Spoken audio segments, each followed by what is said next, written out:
I shall do the formal introduction. Welcome everybody. Thank you so much for joining us for our first Support Hub of 2025. Delighted that you could make a little bit of time to come along to the session today. As I said, if you've not come to one of these sessions before, if you do want to ask anything, please do pop it into the chat as we're going along, and we can answer those questions as we go, or we can ask our presenters if they want to answer them as discussion points at the end of the presentation.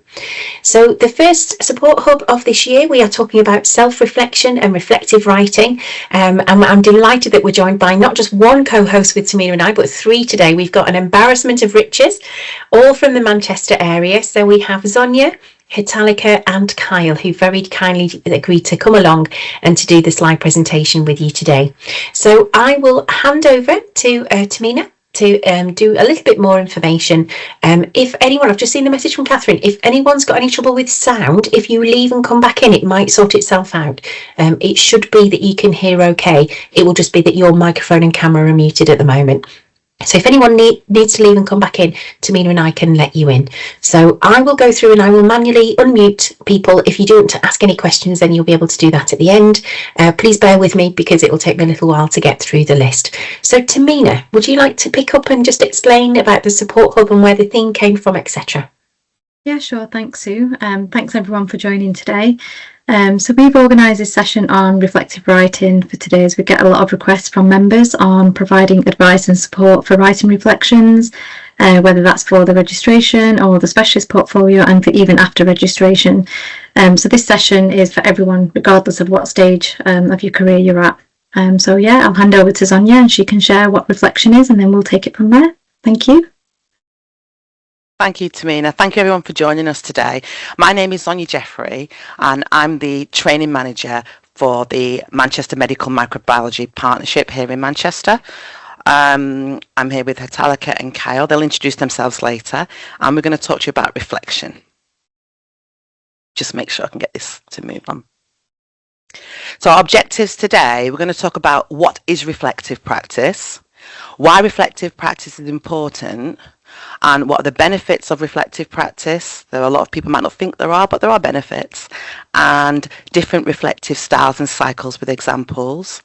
We're going to show you some good reflections and some poor reflections, and also there's going to be a little bit of an interactive session for improving poor reflections. So please do take note because you will be asked to take part at the end. So what is reflective practice? It's a way of studying our own experiences, and some might say examining our own experiences to improve the way we work. It's a great way to increase your confidence and become, a little bit more proactive as a qualified professional. I like this quote here. It's paying critical attention to the practical values and theories which inform everyday actions by examining practice and reflectively and reflexively. So that's like reviewing it, and reflexively, like naturally, subconsciously. You're not actually realizing you are reviewing it. You're not actually realizing you're reflecting. It just becomes a natural, it's not a chore, as we always think about reflection. So this quote here, we do not learn from experience, we learn from reflecting on experience. So we want to learn from what we've done, but we actually learn from reviewing it, thinking about it, going over the actual experience. So that's how we learn, and that's as part of reflective practice. So why is reflective practice important? So going further into our field, in our profession, it's critical in all stages of biomedical scientist's career. It's helpful if we want to make improvements.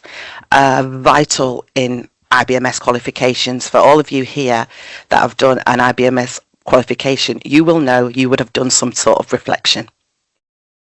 And part of our CPD, it's a requirement for HCPC registration to maintain that. And as you know, this year, 2025, is the year that we'll get, 2 to 3% can get called up to produce their CPD credentials. Practice, it allows us to identify activities and contribute towards our development. It encourages you to think about how you might adapt your actions and your behaviour as a consequence of what you've learned from the activity or what you're reflecting on. So you might change, you might think, well, actually, I didn't do that really well, or I could have done that better. So you're actually reflecting, you're actually going to make a change, a conscious change from reflecting. And reflection isn't only based on when things go wrong. It's crucial to reflect on things that go well.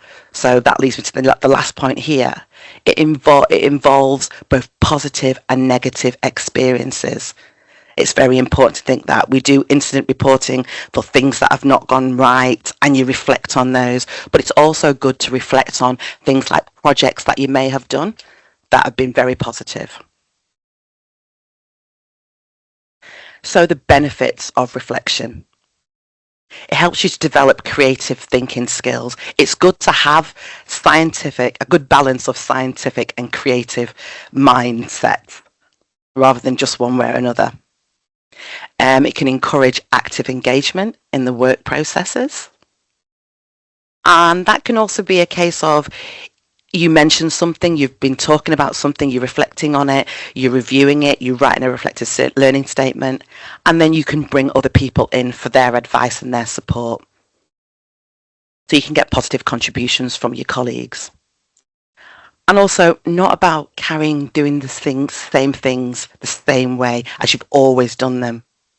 It's a good way to review and see if something could be changed for the better.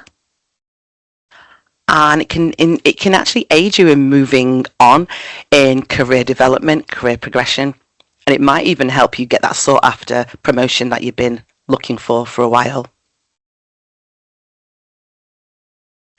So how do we actually reflect?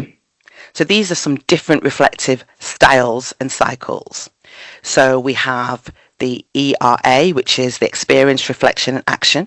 We have the Driscoll-Watt model.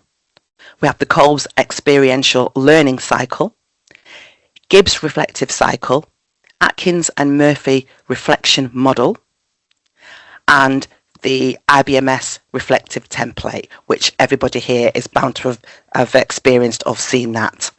So I'm going to hand over now to my colleague Kyle, who's going to introduce himself and move forward to the next part of the presentation. Thanks, Kyle. Thank you, Zonya. So my name's Kyle. I'm a senior BMS over at North Manchester. I'm the training lead at North Manchester in biochemistry. So I'm going to go over a couple of examples and applications of the different referencing reflective styles, starting with the experience, reflection and action referencing style. Know that none of these reflection methods are the best, and you should just apply that one. We're starting off with more of the simpler models and go into more complicated styles and models. So as you get more experience, you might want to try the different ones. But we'll start off with, again, the ERA cycle.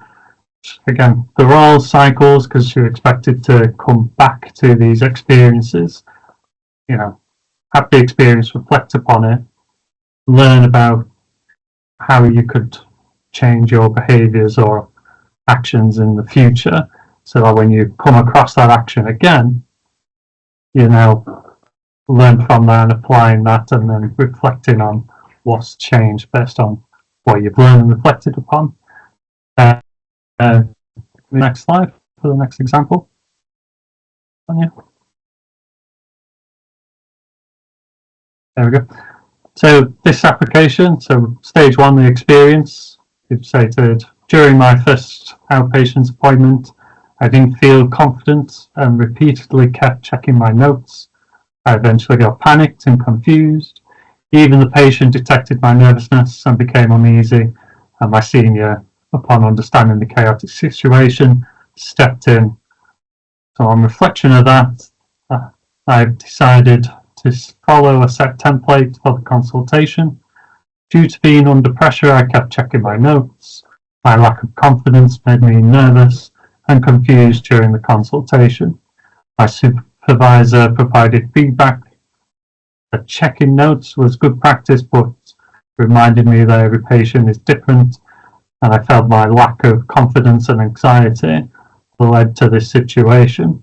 So the action of taking forward, I decided to study my notes from time to time and not during the consultations. This allowed me to be confident but also appreciate patients' individual needs rather than following a rigid framework. So they learn from their practice and what they're trying to do next time. Zonya, good. Into the next one. So this is the Driscoll's What model.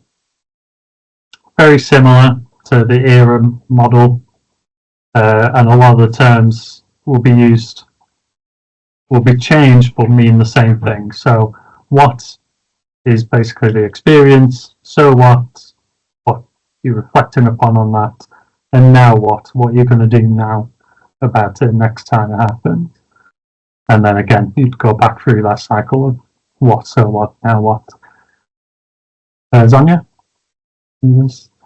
So in this example, one morning, as the staff were being assigned a section to cover, we realised that there were not enough staff members to cover every section until the lay staff started their shift later in the day. This included the HbA1c analyzer. So what does this mean? This could cause a delay in HbA1c sample processing. We already had a backlog from previous analyzer outage, and we ran the risk of exceeding the sample stability for the test. So now what? So because my workload was low, I volunteered to set up the HbA1c analyzer. This gave us an extra 3 hours of samples running time and avoided any potential stability issues, which would mean patient care would not be delayed. So these two have been very basic models, and we're going to move on to a more complicated model. Zonya, please. So with the Kolb model, we've now gone from a 3-step process to a 4-step process. So we're now adding this abstract conceptualization into this process. And most people would imagine this as when you've sat back on your own and you visualized, oh, imagine if I said this, imagine if I said that. You know, it's adding that aspect into the entirety of the reflection and learning cycle. So a concrete experience, reflecting upon that observation, but now adding that, what could have happened if I did this? What do I think would have happened if I did that? And then active experiment of putting that into action and then reflecting upon that experience once again. Zonya, please. So the example we've got here, concrete experience. While reviewing startup QC with my mentor, I had to perform calibration on 2 assays. I loaded fresh calibrated material and all sets of QC into relevant racks and was about to press start on the analyzer, and when my mentor suddenly took over, requested the calibration of the 2 assays and then asked me to press start, but I wasn't sure why this was done. Reflective observation, I had always just loaded the cal and QC racks and pressed start, but my mentor informed me that repeated calibrations, we have to program which assays require calibration, otherwise the analyzer will ignore the calibration rack and perform the QC on the analyzer as the default. An abstract conceptualization, I understood that there were some default settings. The analyzer performed QC for all tests if it saw a QC rack with no specific request. However, specific calibrations and QCs need to be programmed if only a few tests require cal and QC. Active experimentation. While reviewing QC startup after a week of this incident, one test required calibration. I'd familiarized myself with the process and was able to request calibration for the required test. Next cycle, please. So now we're going on to the Gibbs. So now you can see more and more steps. One of the big things that are being added into this is feelings. How did these experience make a person feel? So some things you won't have any feelings, but sometimes, you know, someone just jumps in front of you and tells you you've done something wrong. You can feel confused or offended, and it's starting to bring the the feelings into that to understand why you're feeling that way, and understanding whether they meant to make you feel that way, and then analysing the steps more further, and now putting an action plan into it. Not just saying I'm going to do this, it's how am I going to implement this and what changes am I going to make. Can we have the next slide, please? So again, stage 1 description. During the competency assessment for our analyzer maintenance, I performed all steps correctly, however I took 4 hours. I needed more practice and reassessment.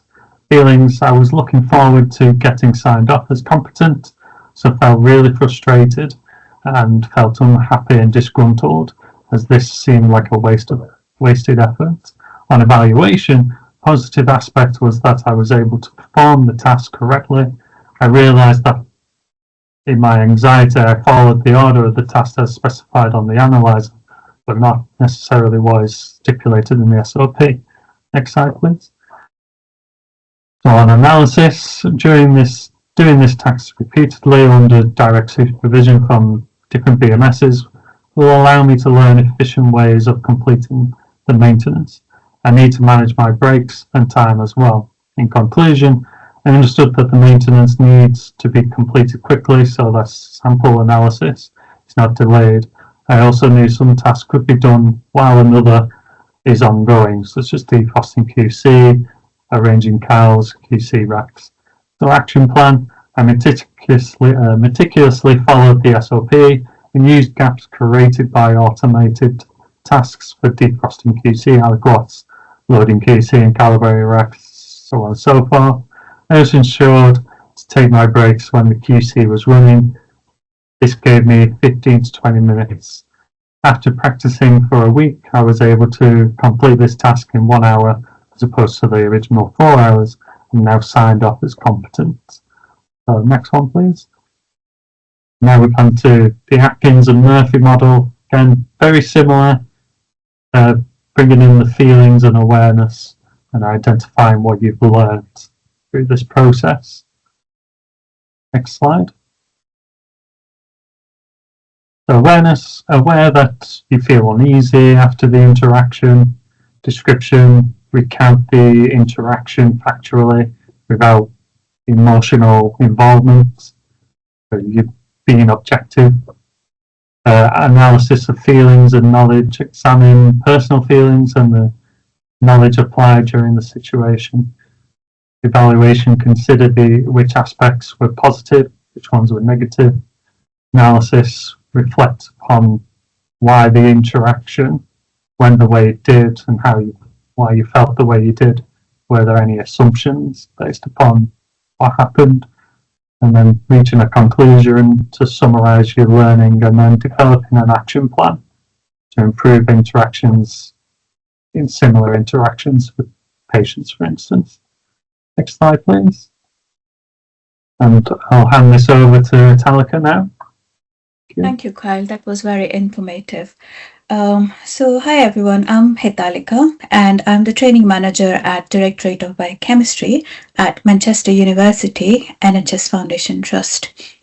So one of the most common questions that we get asked is how much should we write for a reflection? So I would say start with 3 points. Maybe put down 3 reasons for why you chose this activity, 3 things that you learned from the activity, and this shouldn't actually be a list. It should be a proper explanation of what you learned. Put down at least 3 opinions or feelings on how you felt about the activity. So you could potentially say whether the activity was informative, relevant to your practice, did you find it rewarding, were you happy or disappointed, etc. Then you can mention at least 3 ways in which you can use what you learned in your day-to-day life. So you can mention 3 ways in which this can benefit the service user, and different service users will benefit different ways. So you can explain this. Now, why do we say 3? So if you just give one example, that doesn't really show a lot of understanding or the breadth of knowledge. If you specify two, then that should be, it could just be a fluke that, okay, you kind of got lucky in there. But then at least putting down 3 points does show the value of your knowledge. Can I have the next slide, please? Okay, so I'll now take you through the IBMS reflective template. So IBMS reflective template mainly has the 4 questions. So the first question is, what learning did you undertake, and state your reasons for identifying. So you need to briefly describe the CPD activity you undertook and include the format. So was it an online session? Was it a face-to-face Viva? What format was this in? And specify the activity title. Then specify the reasons why you identified this as a learning need with relation to the learning outcomes of the activity. So you should clearly describe why this activity was undertaken. So some examples could be that you identified this as necessary during your personal development plan. So this usually happens during your appraisal. Learning may be required due to advances or changes in your job, and then learning may be required due to departmental training or learning needs. Okay. The second question is, what have you learned or achieved through this activity? So here you need to provide a description about any new information or skills that you gained from this activity. So consideration should be given to whether you found the learning as you expected it to be. Did it fulfill the reasons that you outlined in question 1? And if they didn't, then why not? So here you should also try to explain if there were any gaps in your knowledge before that this learning helped to fill, or was there something completely new to you as well? Next slide, please, Zonya. Okay, the third question is, how will you apply this in your day-to-day practice? So you need to describe briefly the impact that this learning has had on your daily practice. Did you have to make any changes as a result of this? And did this benefit your practice in any way? So some examples could be whether this learning made you more efficient, did it lead to further responsibilities or gave you more opportunities? Did it affect your personal aspirations? Did your thinking change because of this learning? And will these changes affect the service users in any way? And does this learning assist you with following the IBMS Code of Practice or HCPC SOPs? Next slide, please. And the last question asks you how you undertaking this learning helps the service user. So here you actually need to describe how you undertaking this learning will benefit the service user. For example, if someone attends an ED&I course, they shouldn't mention that if service users implement ED&I principles, they will have a better relationship with patients. No, that's not the point of you undertaking this course. You need to say, how you undertaking an ED&I course will help your interpersonal relationships with your colleagues and how that will make your team more efficient. So the focus of this is how you will implement this and how this will benefit the service user after you implement this learning. Okay, so some of the benefits to service users may include improvements in processes, new approaches, saving time, saving money, creating efficient workflows, etc. And as a result of this learning, you may be able to identify further CPD activities that relate to your initial learning needs and whether they can be undertaken in the future. Okay. Next slide, please, Zonya. Okay, so now I'm going to present a good example of a reflection. So this follows the Kolb cycle. So here a candidate has attended a workshop for formulating good evidences and they reviewed good and bad examples. They learned how to annotate and reference their work. So I think this may have been a workshop to create evidences for the registration portfolio. So they were asked how they felt during and after the event, how what was going on in their mind, and how did others make them feel. So they go on to say that I felt anxious at first. As this was a group activity, the task was delegated to different individuals, which I found more manageable. I developed good ideas for structuring my own evidences. I felt reassured that I could contact the organizer for advice. Then they were asked, would they have done anything differently now that they know the content of the course before attending the course? So they go on to reflect that I should have attended this workshop before starting my portfolio. I could have focused more on the content rather than just making notes. So then they were asked whether they would do anything differently in the future as an outcome of this learning. So they've gone ahead to formulate an action plan for themselves and said that I wouldn't feel too pressured to answer the questions, as now I understand everyone works at a different pace. I would ask to record the workshop talk so that I could revisit some of the points when required. Next example, please, Zonya. Okay, this is another good example of a reflection, and this follows the IBMS template. I'm sure a lot of you would be familiar with this. So this is someone who has reflected on their data security awareness course. So for reasons for undertaking an activity description, they say, I undertook this learning because I felt that this could help me familiarize with the information governance legislations, and I would know more about Caldecott principles. I believe this would help keep patient information secure and confidential by following relevant legislations and guidelines, and make me aware of when information should be shared. Now, to describe what they learned from the activity, they go on to say that I learned that the Data Protection Act was the chief legislation, and I also learned how to implement Caldecott principles in my own practice. So they go on to give examples about how they now use their own personal credentials and passwords for logging into patient information systems, regularly change the passwords, only access data as required for their job role, and take prompt action to inform service users about critical results. Now, they say that they already expected to learn these aspects. However, what they didn't anticipate was that this course also covered Freedom of Information Act, subject access request, and the timeline for fulfilling these requests. They say that they became aware of when they should share information, and that they should share information with relevant professionals if there is a risk of harm to individuals or communities. Next slide, please. For how they would apply this in their day-to-day practice, they say, I will continue to adopt Caldecott principles within my practice. I will ensure that I will use all patient information systems carefully and log out of all devices when I leave the workbench. I will dispose of confidential waste in appropriate locked bins. Now, the next bit is specifically important for students. So this candidate says that another thing they learned because of this is not to copy patient demographics if using a patient result for a case study. So they say, I will redact all personal identifiable information before taking a case or result out of the laboratory. So this practice applies to all printed results and soft copies, for example, if they have taken pictures or screenshots or anything.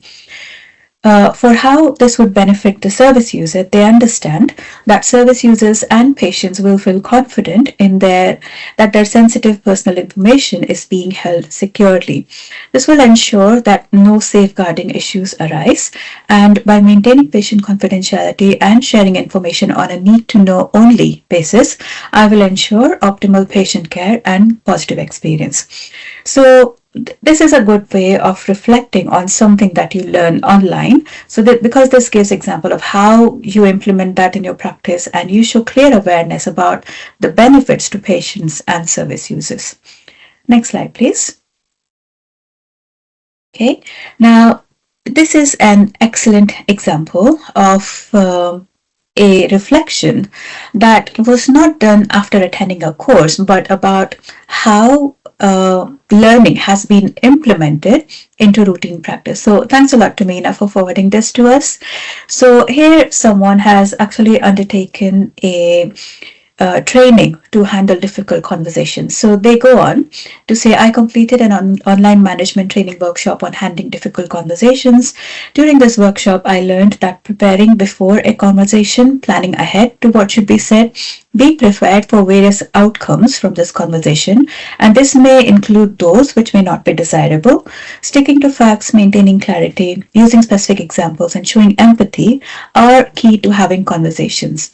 I have applied this learning in my role as a team manager when having a difficult conversation when I had to speak with a colleague who was consistently late. So initially they've mentioned what they learned from the course, and now they're saying how they apply this in their role. I'm sure a lot of seniors and managers will relate with this example. So they go on to say, I was surprised at how well I managed the conversation and how well it was received. This enhanced my confidence. I know that not all difficult conversations will go this way, but I think it is important to reflect on them and think about what went well and what didn't go well, how I could approach it differently the next time. This benefits the team and the overall well-being of individuals working in the department. Sometimes the easier option can be to just avoid having difficult conversations. However, this will have consequences on the rest of the team, which can then impact morale. So by addressing issues in a timely manner, we can make sure our team is managed well, which will contribute towards efficient service delivery. So excellent example of actually implementing learning in practice. Next slide, please. Okay, now I'll take you through a poor reflection and maybe open the floor to the audience to how we could improve this. So I'll just first go through this. So for what activity did you undertake and why? I, as a trainee BMS, attended a training for new doctors to identify presenting symptoms of inborn errors of metabolism, or IEM. What did you achieve from this activity? It was too complicated. How will you apply this in your practice? I do not have opportunity to do this as I'm not a doctor. And how would this benefit the service user? I don't know. So can I just open the floor to everyone attending to suggest a few ways about how you can improve or what you can add to the first bit about why you undertook this activity and description of the activity? I think if attendees, they might need to raise their hand. I'm not sure if you'll be able to unmute yourself, so we might have to unmute you manually. I've gone through already, Tamina, and unmuted everybody, so people should be able to just unmute now. But yeah, just to organise people coming in and contributing, then it'd be useful if people could raise their hand. So Francis is the first in. Francis, did you want to say something? Yes. I'd say, why did they want to go on that particular training course in the first place if it was for junior doctors? Was there a particular need for them to go on it? And then sort of identify why they think it was too complicated, because obviously if it is for junior doctors and it's not related to their work, they are going to find it too complicated. So I'd say they should be sticking to things that is within their scope of practice or related to their actual job role. Okay, anyone else? Okay, I'll give it a go. So, okay, let's just assume that, okay, they shouldn't have gone for this, but they still went ahead and went for this. But then now they could do much better in writing a reflection about it, even though they, okay, Marilyn Joy, did you have something to say? Do you want to unmute yourself first?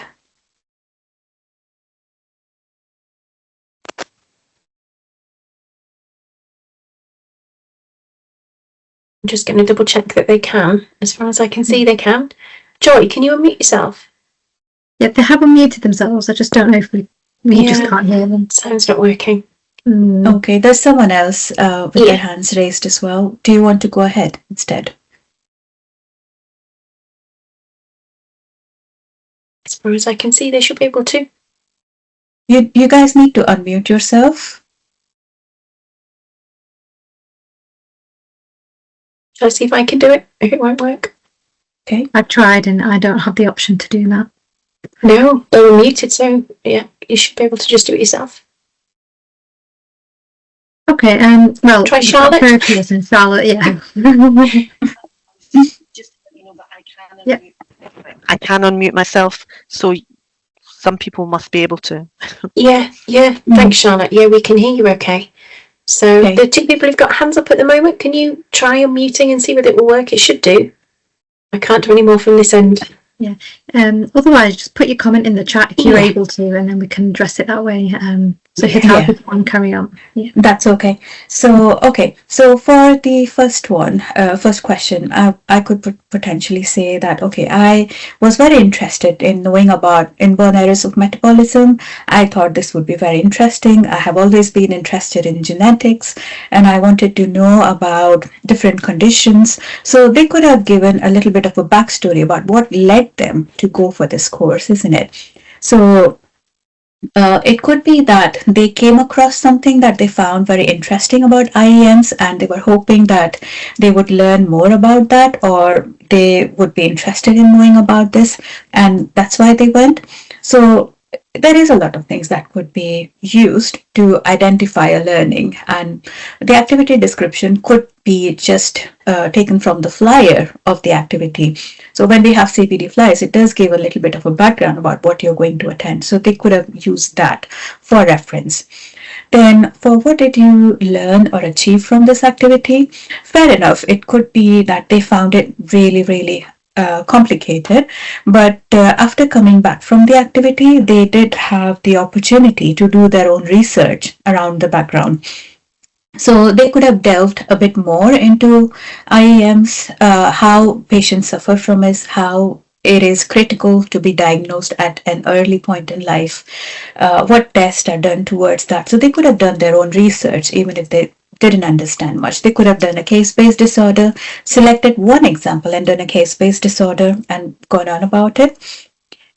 For the next one, how will you apply in your day-to-day learning? So it is very possible that not a lot of laboratories do this specialized testing, but they will still receive samples. So this course would have told them about the suitable sample types for IEMs.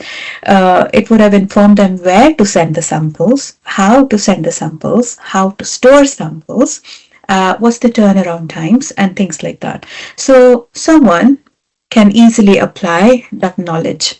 And the next bit is how this would benefit the service user.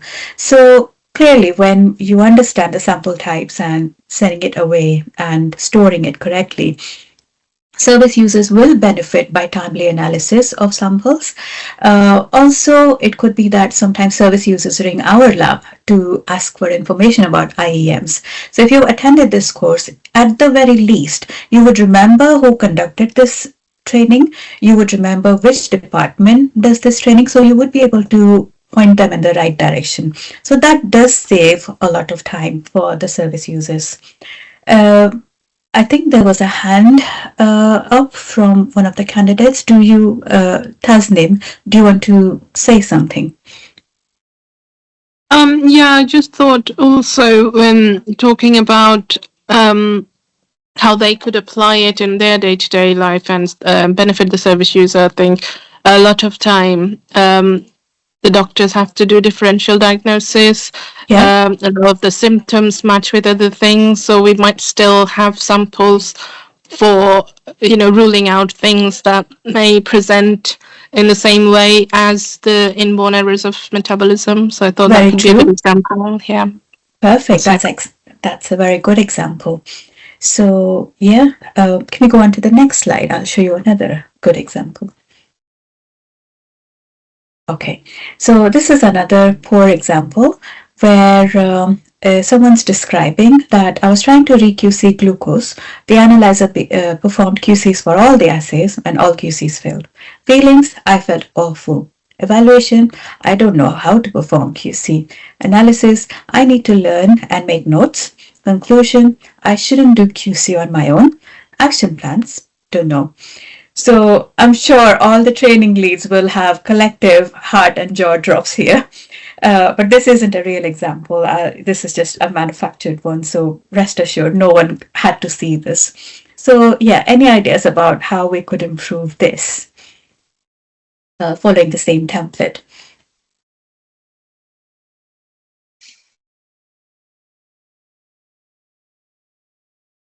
No hands?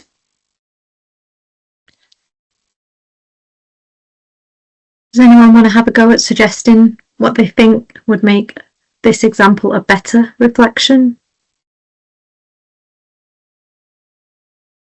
Okay, I'll make a start.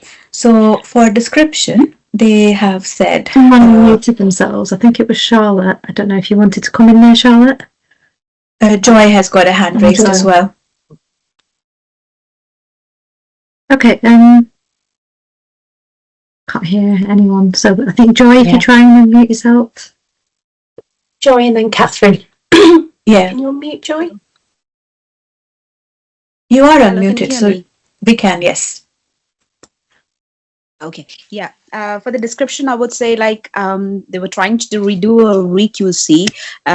They could have explained like the QC failed because of so and so reason, like it was done immediately after taking the refrigerator, or it was not kept outside for some time so that it gets brought down to the room temperature, something like that. Feeling is yes, left.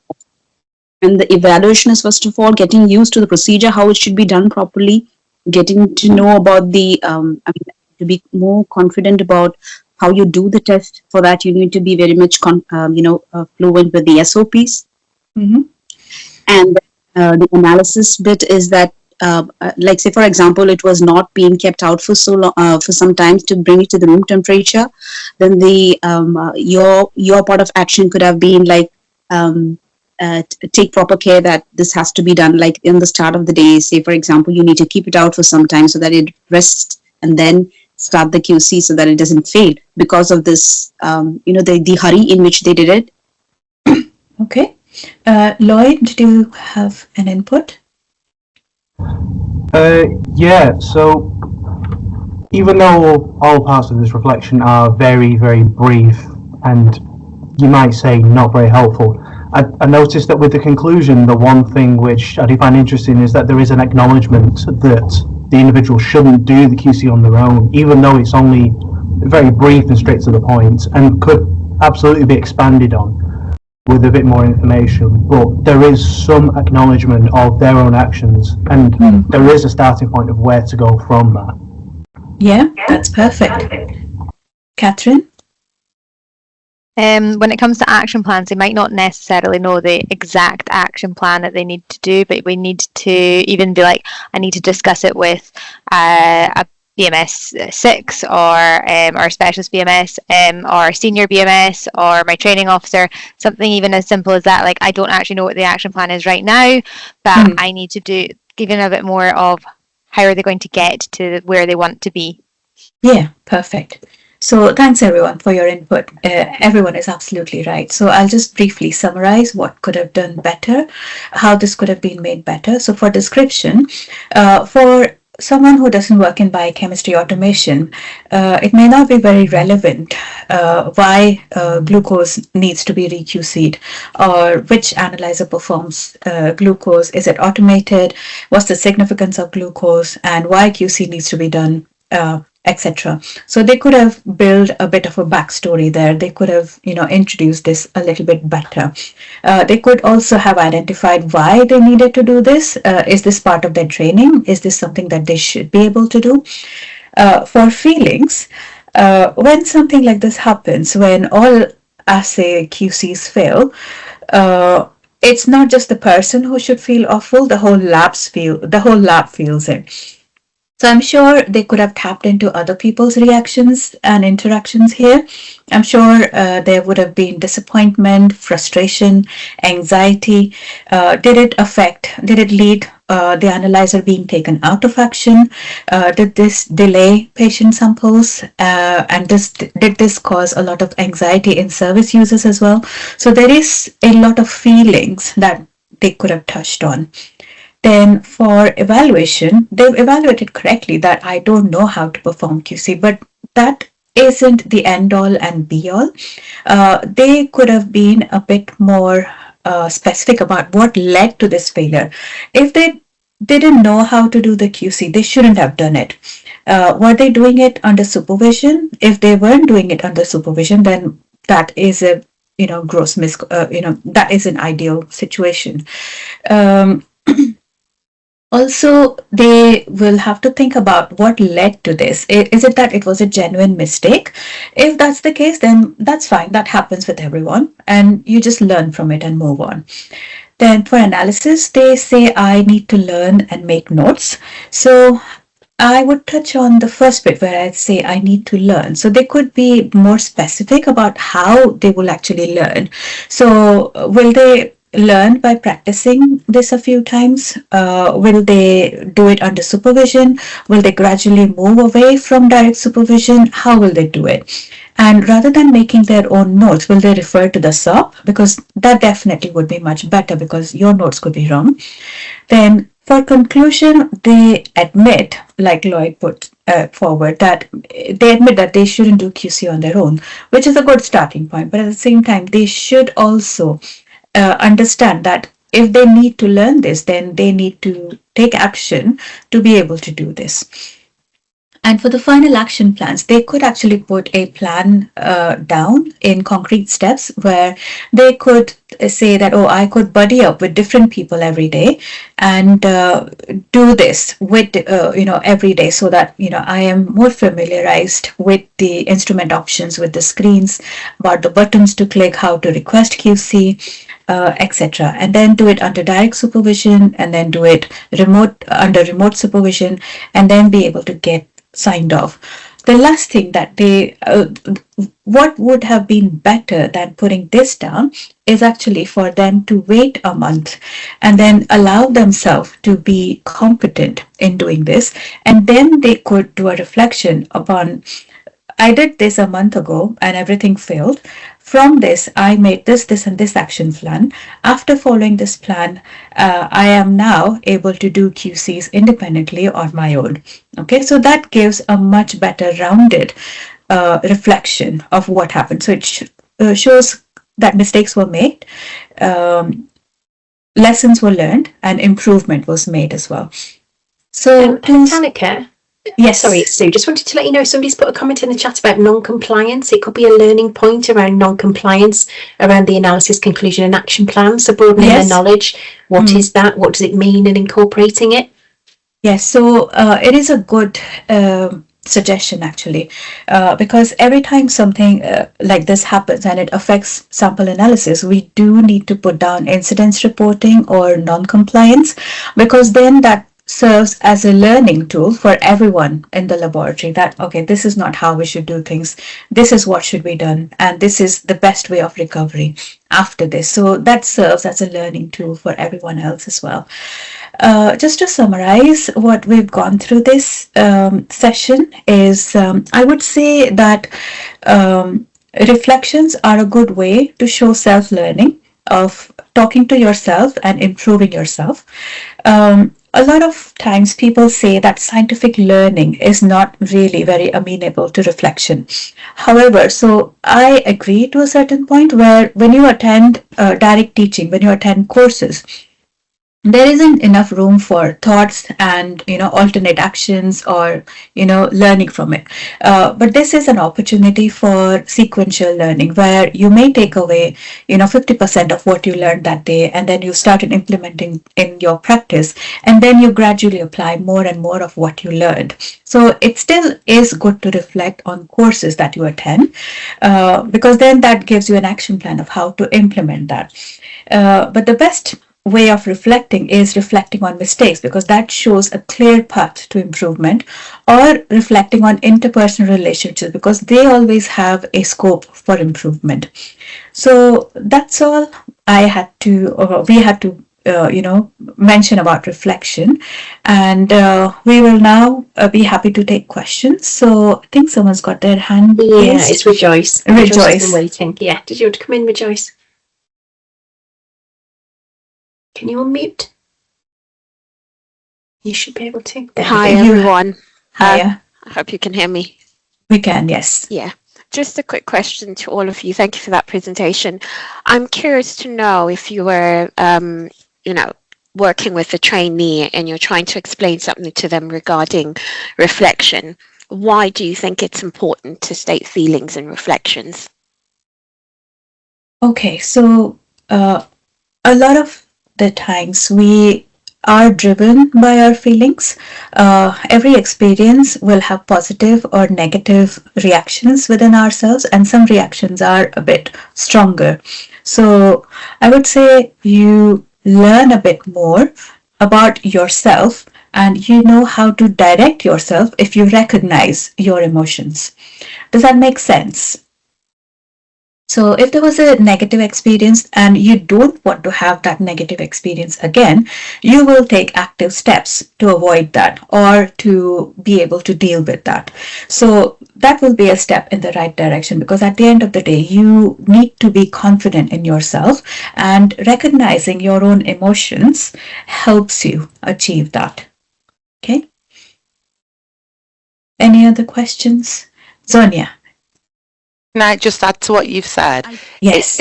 It's okay to have those feelings. It's okay. So I think we're acknowledging them. So it's not alien to us. I think it's important that it is okay. It's not unusual to have these feelings. It's just like Hetalika says, it's knowing how to use them. Okay, Dale has a question. How recent does the learning activity have to be? Does it have to be like in the last month, or could it be a few years ago? It depends what you're using it for, Robert, really. So for the Reg Portfolio and the Specialist, it needs to be within the last 3 years. Right. If it's CPD that's ongoing, I guess it's kind of just as you go, isn't it, really, Zonya, Hetalika? You just do it continually. Tasneem? Fine, sorry, it's not related to this, but since we talked about portfolio evidence, I just wanted to ask, because one of my trainees asked me about the specialist portfolio. We know the evidences expire after 3 years, but is it same for the questions? Because they have to answer some set questions. So what if they answered like 3 years ago? Would that still be okay? I would say updated again, Tasneem. So I would say if it's something they did that long ago, chances are things have moved on. Their knowledge and understanding will have moved on, and maybe the technique or the way that you do it in the lab. So as Hetalika mentioned, if it's a bit older, you could do a distance travelled piece. So that's what I did then. This is how I would do it now, or I've just done it again now, and this is how it's different. If it's the question and answers, that's more about knowledge and understanding anyway, isn't it? But if it's about demonstrating the competency, then that definitely needs to be newer. And even knowledge moves on, doesn't it? So it could be that's what it was 3 years ago, and it's really interesting in the 3 years in between, this is what's changed, and then it shows it's really up to date. Okay, brilliant. Thank you so much.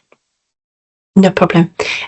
Helen's asked about using negative scenarios for self-reflection. As long as you learn from them, that's a good thing, isn't it?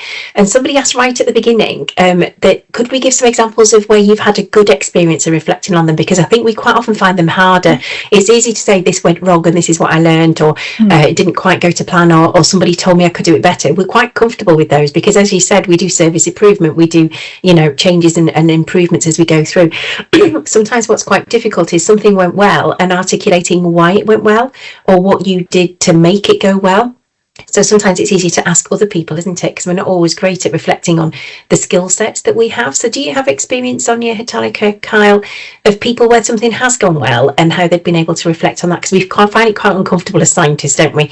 Talking about ourselves and saying we're good at doing things. So Zonya, do you want to come in to answer that? Yeah, I was going to say, when we have students doing projects, and we tend to use the projects that we give them are things that are going to benefit the department, that are going to change. So they're really good examples. They've worked through with what we would do as qualified staff members under supervision, and they've produced great work, and that work has been a positive impact on the department. So that's a great one, but people don't really reflect on that. They will use that as evidence, as their interpretation of data, planning, and that goes out. But we do forget that that is something that could be reflected on, which would be fantastic. Yeah, and people's individual skills as well. People are good at different things, aren't they? And sometimes I think we forget that you could reflect on the communication that you have is very good. Your awareness of others is very good. You handled the situation very well because you're a calm person and you went to seek advice. All of those kind of things, I think sometimes people forget, and it's easier to ask someone else sometimes, isn't it? So if someone says, "Oh, you did that really well," and you go, "Oh, did I? just doing my thing, and you don't really think about it. So I think sometimes it helps if you ask other people what they think your skill set is and why they think you handled it well, because then it helps you to articulate it better. Tamina, do you agree? Yeah, I agree with everything that everyone's mentioned so far. So a couple of examples I can think of, and that's really interesting, because you mentioned sometimes we need to ask other people. When I first started out in my training role, this makes me laugh. I remember chairing my first ever training meeting. And I was taking the certificate of expert practice in training qualification, and I remember as part of one of my activities or tasks, I chaired my first training committee meeting, and I said to the Blood Sciences Service Manager, can you provide me with some feedback on how I've chaired this meeting? And I actually went in without realising the etiquette for meetings, checking if people have read the minutes, that kind of thing, and then having a bit of an agenda to follow. I just kind of went in unprepared, not realize I'd been given this role of chairing this meeting, not realizing that there was some preparation needed beforehand. And I started off the meeting just by going in and reading everything off the agenda and just providing the updates without getting any interaction from anyone. And I finished that meeting within 5 minutes, and I looked around. And then my manager kind of took the lead on chairing that meeting at the end gave me lots of feedback on how to chair a meeting, basically, and how to prepare beforehand. And I think in hindsight, before I took on that role, someone probably should have said to me, by the way, when you chair a meeting, these are the things that you need to do. So I think it was something that we needed to think about on both sides, not just me, but also from management. But I went away from that meeting thinking, oh wow, there's so much that I've learned from this. And it was actually quite embarrassing when I think about it now. But, you learn. And by asking the manager to observe me through that meeting, although there was a lot of feedback that she gave me that I needed to go away and work on, I felt like it was necessary, because otherwise I wouldn't have known what to do to prepare when you're chairing for a meeting. Thank you, Tamina. Lloyd, did you want to come back in? So if you're looking to get some feedback from another person, the Edward Jenner leadership course from the NHS Leadership Academy, one of the exercises as a part of that is actually to have discussion with another person and discuss and to identify strengths and areas of improvement that's not just used for further on down the course, but can be used in the moment as well, and it's something that you might not have even realised. So that could be a good opportunity for candidates or students or whoever wants to just have a little go. Yeah, brilliant. Thank you, Lloyd. That's really useful. So I'm very conscious of time. We're right up to 1 o'clock. I think a lot of people have been doing a lot of listening to the information and taking all of that in and assimilating that information. So thank you very much for joining us. We will send out a link to the video for today. We'll send out the slides and also some links. So where we talked about lots of different reflective cycles earlier, if you're less familiar with them, then we can make sure that you've got links so that you can do a little bit of reading around them and then you understand them a little bit better. Please do watch the video back. It's really good to see PD, and reflecting on what you've learned from the session today or how you might implement it is something that you can put into practice straight away. Yes, they are, Tracy. So this support hub should be advertised on Facebook and LinkedIn. So you should get them. And they're also in the members newsletter. So if you keep an eye on those, all of those places should tell you what's coming. We do have them all planned for the year, don't we, Tamina? There should be a poster imminently coming out very soon, that tells you for the rest of the year when they are, what they are, the different themes and who the speakers are. So please keep an eye out for those. If you know people who would like to come who don't know about them, please do forward on those emails or those posts. Put something in your training notice board and whatever emails that you send out are in your trust to try and raise awareness, because they're free. It's only an hour of time and you can access the video later if you need to. So thank you very much, everybody. Thank you, Zonya, Hetalika and Kyle, for your presentation today. Thank you, Tamina, as always, for co-hosting with me. Lovely to see you all. And thank you for so many of you making the time to come along today. It's been a really good session. Thanks, everybody. Thank you. Bye. Thank you. Thank you. Bye.